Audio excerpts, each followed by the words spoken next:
मां करणी मैया की।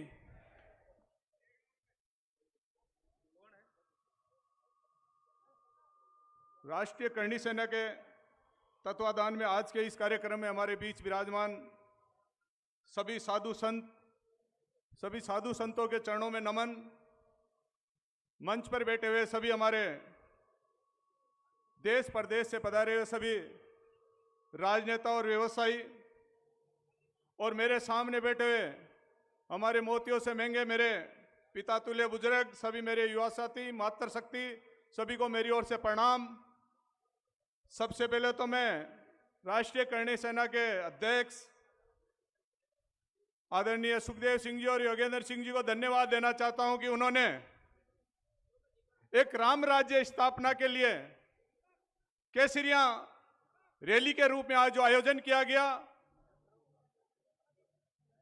इस केसरिया की अगर किसी ने लाज रखी है, इस देश को और इस राष्ट्र को बचाने के लिए किसी का सबसे बड़ा कोई योगदान रहा है तो ये जो आज केसरिया पगड़ी बांधे हुए इनके बुजुर्गों का रहा है। जो आज ये देश सुरक्षित है, ये हमारा धर्म सुरक्षित है, तो इन राजपूतों के पीछे आज सुरक्षित है। ये भगवान राम की संतान है, राजपूत सूर्यवंशी है। ये भगवान न कभी सूर्य मिट सकता, कभी सूर्य मिट नहीं सकता। जब सूर्य कितने भी बादल आ जाए, कितने भी अंधेरा आ जाए, कितनी भी बारिश आ जाए, कितने भी लोग आ जाए, लेकिन जब सूर्य उदय होता है, जब सूर्य की चमक पड़ती है तो सूर्य की रोशनी को कोई रोक नहीं सकता है। उसी प्रकार से राजपूत की रोशनी को भी कभी कोई रोक नहीं सकता। मैं आप सबको बताना चाहता हूं, आप सबकी ताकत इतनी है, हम अपनी ताकत को पहचान नहीं पाते हैं। भगवान राम की संतान है। भगवान राम एक न्यायप्रिय होते थे। मैं साधु संतों को बताना चाहता हूं, जिस प्रकार से भगवान राम न्याय के सिंहासन पर बैठ के न्याय करते थे, वो अपने परिवार को छोड़ देते थे, वो अपने देश को बचाने के लिए जिस प्रकार से उन्होंने एक न्याय का साथ दिया था, उसी प्रकार से आज राजपूत भी अगर कहीं बॉर्डर पे कहीं लड़ने के लिए, इस देश को बचाने के लिए, इस हिंदुस्तान के हिंदुत्व को बचाने में अगर किसी का सबसे बड़ा कोई योगदान रहा है तो ये सब राजपूत जो आज पगड़ी पहने हुए हैं, इन सरदारों का रहा है। मैं आप सबको बताना चाहता हूं, यह 3600 कौम को साथ लेकर चलने वाली समाज है। राजपूत कभी किसी से भेदभाव नहीं करता, राजपूत 3600 कौम को साथ लेकर चलता है। भाइयों, मैं आप सबको बताना चाहता हूं, राजपूत महाराज, मैं आपको बताना चाहता हूं, राजपूत जिस गांव में जो राजा बसता था वो 3600 कौम को लेकर बसता था। मैं आपको बताना चाहता हूं, राजपूत न्याय करता है। आज भी राजस्थान में कहीं भी कोई हमारा राजपूत अधिकारी होगा, वो ईमानदारी से काम करेगा, न्याय करेगा, कभी किसी में भेदभाव नहीं करेगा। वो अपने आप को ये साक्षात मानते हैं कि मुझे भगवान देख रहा है। चाहे वो राजनीतिक क्षेत्र में होगा, चाहे वो व्यवसायिक क्षेत्र में होगा, वो अपनी प्रतिभा की पहचान बनाएगा और अपने समाज का तो नाम करेगा और हर जनता के साथ न्याय करेगा। यह आप सब जानते हो। इस बात के लिए मैं आप सबको बताना चाहता हूं, आज हमारी ये रैली है, हमारा लक्ष्य है कि हमारे जिस प्रकार से यहां से हमें कुछ पढ़ लेके उठने की आवश्यकता है, हम रैली में आगे वापस चले गए, कई भाषण सुन गए। भाषण सुनना और रैली में आना हमारा उद्देश्य नहीं है। हमारा उद्देश्य है कि इस देश में राजपूत किस प्रकार से अपनी पहचान बनाए, उसके लिए चिंतन करने की हमें आवश्यकता है कि राजपूत समाज आगे कैसे बढ़े, उसके लिए चिंतन करने की आवश्यकता है। हम करोड़ों में इकट्ठे हो जाते हैं, लाखों में इकट्ठे हो जाते हैं और लास्ट में टाई फीस हो जाती है। वो हम नहीं करना चाहते हैं। मैं युवा पीढ़ी को, मैं करणी सेना के महादेव से कहना चाहता हूं कि अब वक्त है संघर्ष का, यह संघर्ष का वक्त है। हम चाहते हैं कि हमारे इस देश में कुछ परिवर्तन आना चाहिए और अगर परिवर्तन कोई ला सकता है तो ये राजपूत समाज ला सकता है। 3600 कौम को साथ लेकर चलने वाला है। आज का युग है भाइयों, मैं बताना चाहता हूं, इस लोकतंत्र में आवश्यकता हमारे समाज के लोगों को शिक्षा की ओर बढ़ने की आवश्यकता है कि हमारा समाज का हर युवा शिक्षा की ओर बढ़े। आज का युग है, अच्छे प्रशासनिक अधिकारी बनने की आवश्यकता। हमारा व्यक्ति अच्छा एक पढ़ लिख करके अच्छा IAS IPS बने। अगर एक IAS IPS बनेगा, वो हमारे समाज का मान सम्मान बढ़ाएगा और हजारों आप लोगों का भी भला करेगा और 36 के कौम लोगों के भी वो भला करेगा, क्योंकि राजपूत एक न्यायप्रिय व्यक्ति होता है। इसके साथ में हमें आवश्यकता है, आज के युग में व्यवसाय की आवश्यकता है। हमारे समाज को व्यवसाय की ओर बढ़ने की आवश्यकता है। पीसो बोई बीसो, बाकी दुनिया में सब गुन्नीसा है। हमें पैसे की तरफ, हमने बिजनेस की तरफ हमें जाने की आवश्यकता हमारे समाज को, क्योंकि आज हम बैठे हैं तो हमें इस बारे में चिंता करने की आवश्यकता है कि हमारी आने वाली पीढ़ी किस प्रकार से व्यवसाय में आगे जाए। उसके लिए हमें चिंतन करने की आवश्यकता है।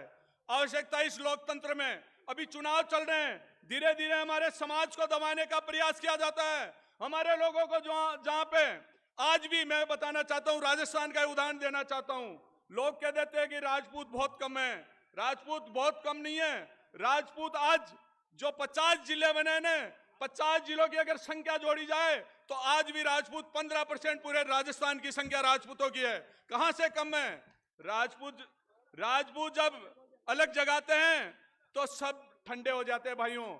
में आवश्यकता है अभी इस लोकतंत्र में हमें राजनीति की ओर कदम बढ़ाना है, क्योंकि जो 100 ताले की एक चाबी कहां है दुनिया में? क्योंकि अगर आपके पास अगर 100 ताले की अगर मास्टर की अगर आवश्यकता है तो मास्टर की राजनीतिक है, और राजनीतिक में हर राजपूत का अधिकार है, क्योंकि राजपूत आज हर जाति के पास है। कोई कहता है जांगीड़ है तो वो लकड़ी का काम जानता है, कुमाऊं है तो कारीगरी का काम जानता है, ब्राह्मण है तो पूजा का काम जानता है, किसान है तो कृषि का काम भी जानता है। लेकिन राजपूत राज करना जानता है और ईमानदारी से काम करना जानता है, तो राजपूत को राज की तरफ बढ़ने की आवश्यकता है। पहले आपको राजपूत को राज, जो आने वाले चुनाव में हमारे लोगों को ज्यादा से ज्यादा प्रतिनिधित्व मिले, हमारे लोगों को ज्यादा से ज्यादा एमएलए का टिकट मिले, हमारे लोग समाज के ज्यादा से ज्यादा जीत करके आए। उसके लिए आज यहां से इस जाजम से आपको पढ़ लेकर के जाना है कि राजपूत समाज के लोग कम से कम राजस्थान में 25 विधायक बन के जाए, और विधायक भी वो बन के जाए जो मर्द विधायक बन के जाए, जो आप लोगों की बात उठा सके। वहां गायों को भेज दोगे तो वो जाके वहां पे चारा का खाकर वापस आ जाएगी। राजपूत भी जाए तो वो मर्द जाने चाहिए, कम से कम शांड हो तो वो गड़गड़ाए तो सही वहां जाके विधानसभा में आपका व्यक्ति। कम से कम कमजोर व्यक्तियों को भी राजनीति में कोई आने की आवश्यकता नहीं है, उनको घर बैठा दो, वो भी आवश्यकता नहीं है। हमारे 50 भी जाए तो वो शेर के धाड़ने वाले शेर जैसे राजपूत समाज के लोग राजनीतिक में जाए।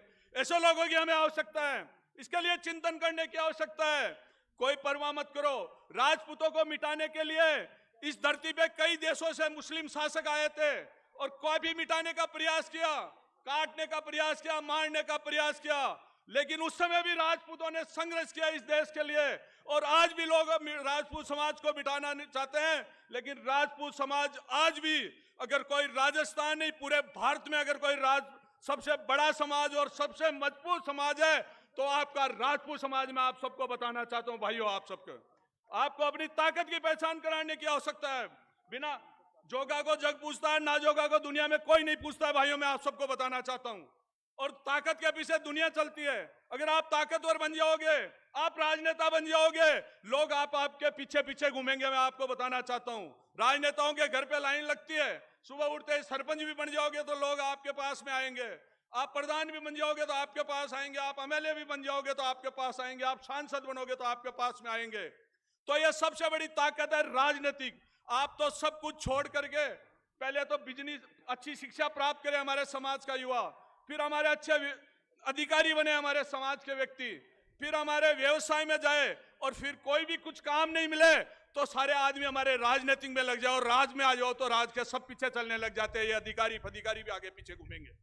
इसके लिए हमें चिंतन करने की आवश्यकता है। मैं धन्यवाद देना चाहता हूं, क्योंकि सुखदेव सिंह जी, जो हमारे योगेंद्र सिंह जी, जिन्होंने बड़ी मेहनत से इसको आयोजन किया गया है। हमारा ये लक्ष्य नहीं था, हमारा क्या कि अभी हम एक छोटी रैली के रूप में हमारे मुख्य लोगों को बुलाया है। ये समाज का कोई रेला नहीं किया था हमने। हमारे लोगों ने कहा कि एक बार हम चिंतन मुख्य लोगों को बुला करके, आज ये जो रैली के रूप में एक चिंतन अच्छे व्यक्तियों को बुला करके महाराज के सब साधु संतों के सानिध्य में यह कार्यक्रम रखा है।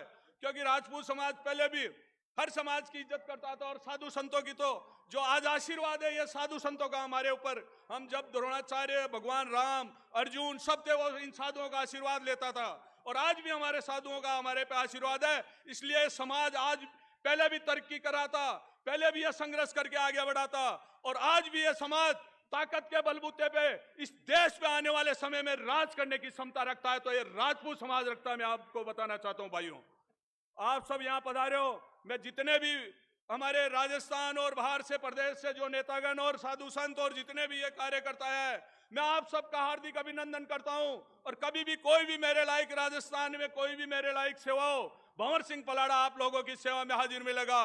पुनः आप सबका बहुत बहुत आभार। जय भारत, जय हिंद, धन्यवाद। बहुत बहुत